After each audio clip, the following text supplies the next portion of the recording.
Hey, chickadees, I'm Lay Rooster, and you're in the hen house. We've got a new Star Trek Fleet Command arc. We've been waiting for it, or you've been dreading it. It's the next Ferengi arc, coming out as patch 40, right over there, with the notes. And we got the notes to kind of look at them and talk about what we're getting here. Let's make sure we draw in. There's a few little things that are in there that you might not have seen if you were kind of skimming through. So we're going to talk about it and talk about the implications. Let's get through there. All right, away we go. We had some nice new, more Ferengis. We probably guessed that. And so the second part of the rules of acquisition arc, and talking about that, what they're saying, some of the stuff that we're going to be getting here. 15 new missions, so that's expected. A new type of events, cross server. All right, that's definitely going to be a thing. All right, they talked about that in the roadmap. Check out my old roadmap video that talks about some of this as well when we covered that. And looks like some cross-server stuff. So we'll read on more and find out a little bit more. They're not doing everything that you may be assuming at the moment, but that doesn't mean that that's not where we're going. Let's find out. 2 new officers. Okay, we saw them up above. Some new research. The new Triskelion torpedo projectile. This one's a little interesting. So when we check out the text on this, some 7 new avatars and 3 new frames. I mean, it's the cosmetic stuff. Honestly, they're doing that pretty well. Those are always pretty enjoyable, but no biggie. I got my Dabo wheel, and I'm yelling Dabo a lot on stream, so come check us out on Twitch. Let's see here. Let's go. So new missions. Now this is, there's 10 new missions for the arc. Quark, Black Market, etc. And then there's a 5 missions introducing you to Onosh, the Ferengi arms dealer. So a side mission. All right. Now, most important thing right here, this line here, 10 new missions conclude the rules of acquisition for Ferengi arc.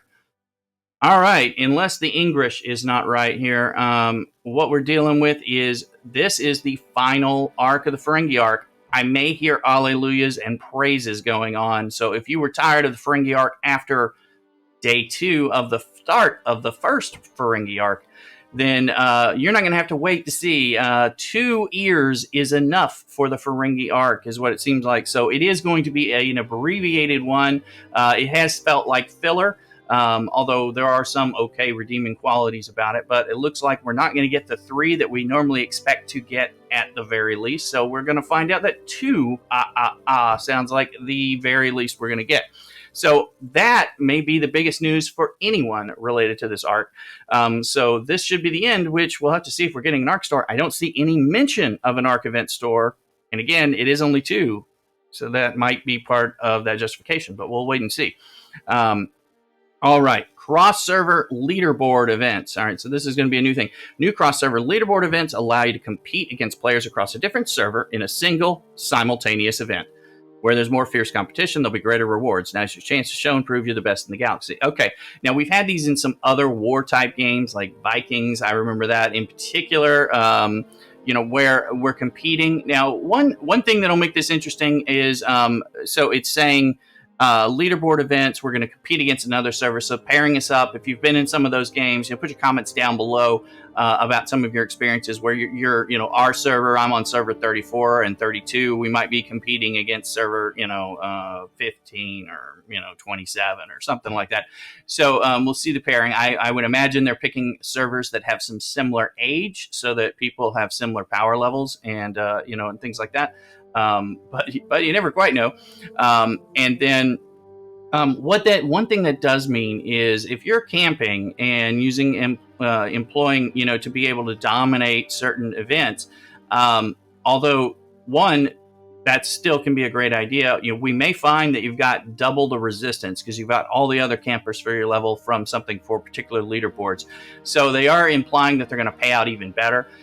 So we'll have to see what they're like, how much more difficult they are, because we're going to double the field for every level that we're competing against. So we'll see. Now, what we don't hear about in here so far and what is implied is like some of the things from other cross-server events and other games is like porting over to their server, usually having some activities to kill people of that server, which I'm sure is probably something we're going to see. and kind of sounds fun. Or your everyone's favorite mining. So mining resources in the opponent's galaxy, and then they try to kill you. So, and actually, both of those do sound fun to me. But I'm not hearing that yet. Maybe that's going to be something we see with Deep Space Nine, and a stable wormhole allows us to go over to another server for certain events and compete against one another.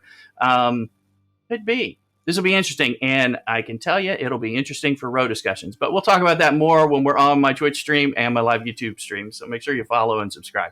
All right. New officers. Let's look at what we're getting here. Everybody was thinking, well, the Ferengi officers are just mining, so what are we going to do? More miners? No. These are different Ferengi. All right. Here we go. We have this little guy. He looks a little too excited. Epic Rom. Now available as an epic officer. His captain maneuver, let me get this up here. Captain maneuver declined their generosity.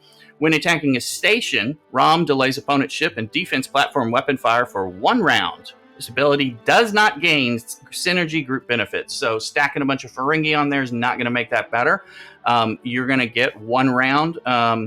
1 round delay in your attack, but this is a captain for attacking other bases. That is, it is in the Ferengi idea of why don't you steal stuff, right? So take it by force here. There's probably a rule of acquisition for that. His officer ability, impress with your opulence. When attacking a station, Rom increases the number of shots of the ship's weapons by 50% on up to 150% when maxed out. So that's going to really do, 1.5 shots is not a lot. Usually gets rounded down. But as we get, 150%, be pretty good. Plus, especially if they're not getting fired upon, if you put some of those bigger weapons, and people like to use things like Saladin initial shots and things like that, we'll have to see how that does. Anyway, so this is a base. Rom is a base attacking captain officer. All right, and he's your epic. So that's no mining officer for sure. And who knows? We'll see how the cross server events go. But we're getting more and more things to do PvP and raid with, including like that amalgam ship, which we're still waiting on the free to play grind announcement path for. All right, now let's look at this dapper gentleman here. All right, rare Cath. Now available as a rare officer, his captain maneuver is rely on nobody. Increases the repair cost efficiency of the ship by 40%. So some quick repair, nothing. It's nice when you need that. But we'll see a little more. There's some synergistic stuff going on. But his officer ability, show them what you can do. All right, if the opponent is a hostile. Cath decreases the damage done by kinetic weapons by 12%, 15, 18, and look here, 21%, 25%. Works against hostiles, level 51 and under. Where have we heard this language before? That's right. This is Talon's ability. Talon, the uncommon officer. And I've got her on a ship over here, and I was checking her out. So as we look at her ability, her objective defense, if it's a hostile, decreases the damage done by kinetic weapons by mine's maxed out 20%.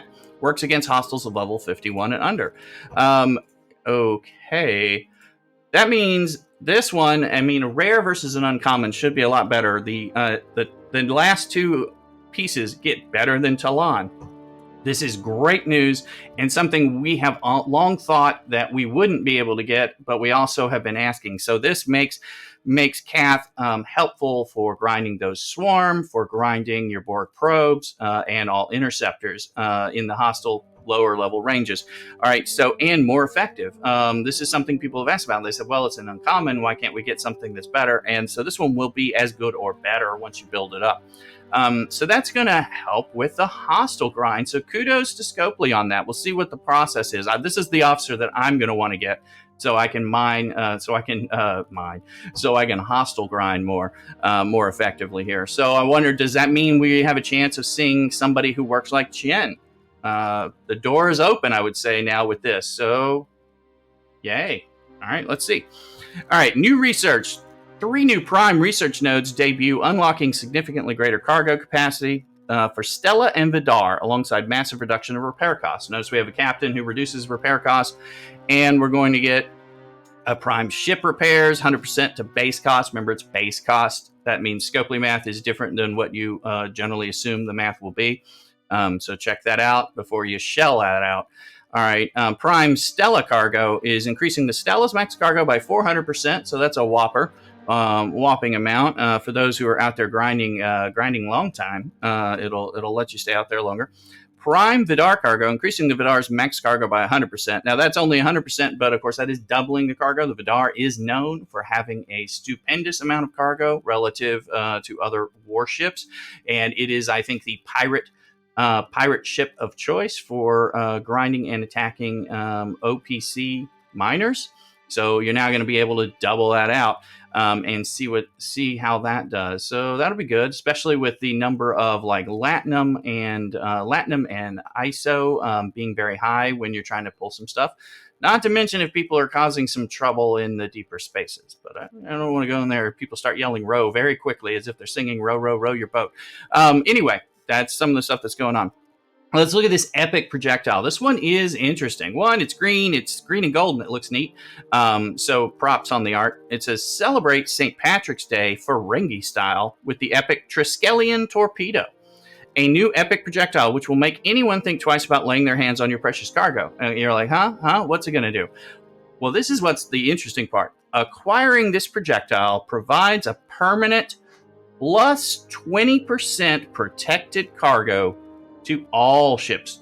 To all ships. Again, how is the English here? This implies you unlock this once and you get a plus 20% protected cargo for all ships. The way it reads. We'll have to see. Do you have to apply it to each ship? Do you have to earn it multiple times to get a protected cargo? It is saying all ships. So that seems like a serious boon. Or it's going to cost some serious coin or some serious grind or something. So let's see how this is released.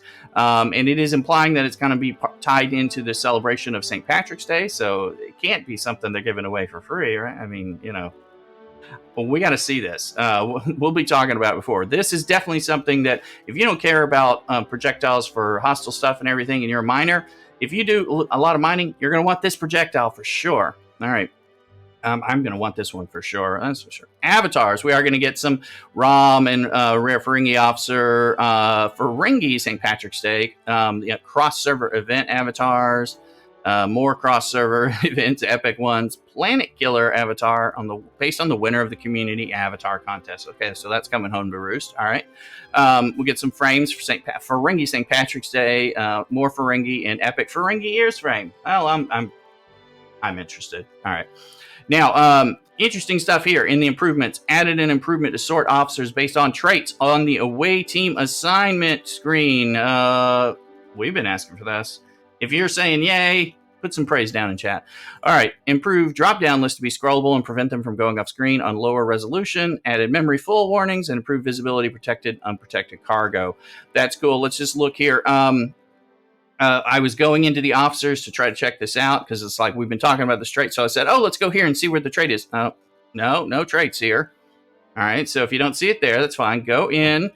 Let me show you because they actually did a little better. And I want to give props to Scopely on this. Let's see. Let's go to this accelerated bioforming. All right. Here's my sorting. Look. Traits. Physicist, engineer, inventor. At first I said, wait, are all the traits here? No, look, it is the traits that are active only show up as something you can sort by. I'll be dang, Scopely, that is a great quality of life. Let's find our engineers. I've been looking for this, so you've been, trying to figure out, scrolling through this bar to figure out who it is I can spend some points on if I want to, and doing research. Things just got a lot easier. So thank you, Scopely. This is honestly even better, I would say. Than what I was thinking they were going to give us. So kudos to you. And let's see, just some, again, want to note, again, we're talking about this. If if people know that I follow Marvel Strike Force, Scopely's other game, people are having a lot of problems with that game because of the bugs never getting fixed. So when I see this kind of fixing various bugs each time when we're releasing new stuff for you to spend on, but we're still fixing bugs, I just want to say this is the way to do it, Scopely. So thank you for that. And you can read the bug fixes your own. I just want to highlight the first one, which is more notable. Fixed an issue where the Discovery was unable to summon and jump system. I had that problem and had to do some workarounds, and a lot of people have been working on the workarounds for, it seems like, a few months. So I'm glad they hopefully fixed that.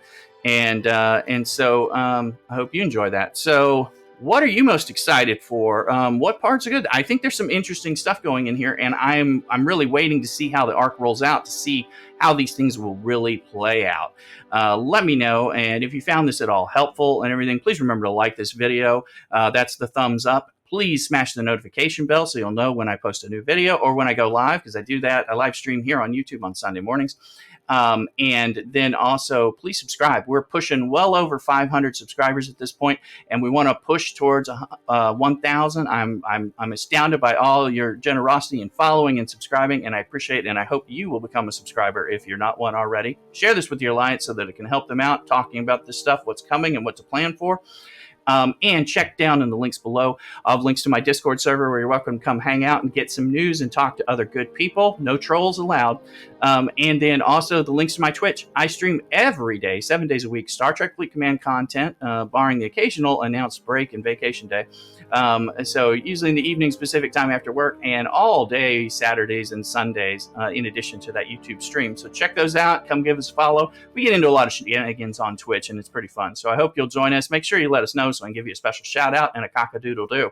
Anyway, you guys take care. Till the next video, CockADoodle do.